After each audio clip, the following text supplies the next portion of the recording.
দেখুন, এক পাকিস্তানি মক্কা উমরা করতে যে তৃতীয় তলা থেকে ছিল, মক্কা তৃতীয় তলার এক মসজিদ থেকে।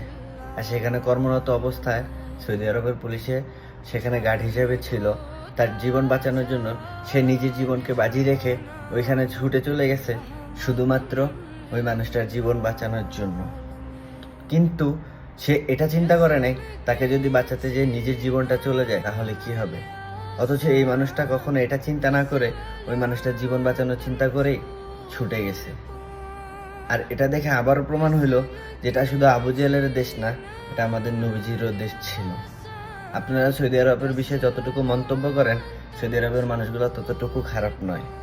আপনি যদি সৌদি আরবের মানুষের সাথে চলাফেরা করেন, উঠবস করেন, তাহলে আপনি বুঝতে পারবেন যে সৌদি আরবের মানুষ আসলে কতটুকু মন দিয়ে মানুষকে ভালোবাসতে জানে।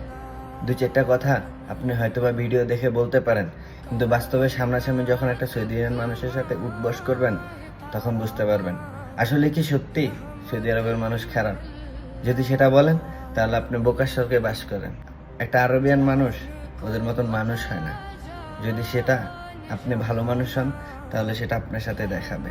তাই কাউকে নিয়ে মন্তব্য করার আগে চিন্তা করে নেবেন দু চারটা ভিডিও দেখে মন্তব্য করা আসলে ঠিক নাকি ভুল। ভিডিওটা ভালো লাগলে শেয়ার করে দিন ওই মানুষগুলাকে দেখার জন্য যে মানুষগুলা সৌদি আরবদেরকে নিয়ে সমালোচনা করে।